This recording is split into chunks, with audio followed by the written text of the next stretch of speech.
বাংলাদেশের সরকারি, বেসরকারি ও সামরিক পর্যায়ে ভারতের গোয়েন্দা সংস্থা ও দেশটির হাইকমিশন অন্তত 23টি মিটিং করার দাবি করেছে জাতীয় নাগরিক পার্টির মুখ্য সংগঠক হাসনাত আব্দুল্লাহ। বৃহস্পতিবার নিজের ভেরিফাইড ফেসবুক অ্যাকাউন্ট থেকে দেয়া এক পোস্টে তিনি এ দাবি করেছেন।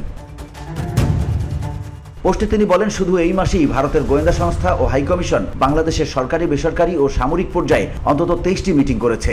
লিখে রাখেন, আওয়ামী লীগকে পুনর্গঠনের সুযোগ করে দিতেই উদ্দেশ্যমূলকভাবে বিচারের নামে কালক্ষেপণ করা হচ্ছে। এক পর্যায়ে গিয়ে বলা হবে, এক সময়ের জনসমর্থিত রাজনৈতিক দলকে নিষিদ্ধ করা আমাদের কাজ নয়। পোস্টে তিনি আরও বলেন, যার এজেন্ডায় গণহত্যাকারী আওয়ামী লীগের বিচার নাই, যার এজেন্ডায় আওয়ামী লীগকে নিষিদ্ধ করা নাই, তার সঙ্গে আমরা নাই।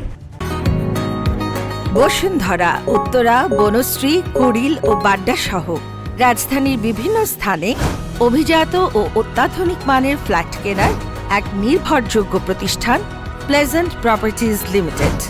তাই আপনার স্বপ্নের আবাসনের জন্য আজই যোগাযোগ করুন। Pleasant properties limited, where destiny matches eventually.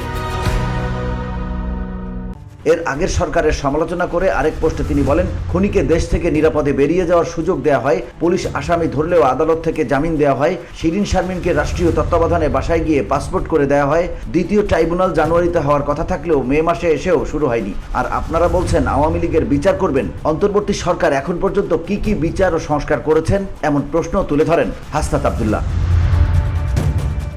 VOD Bangla news desk.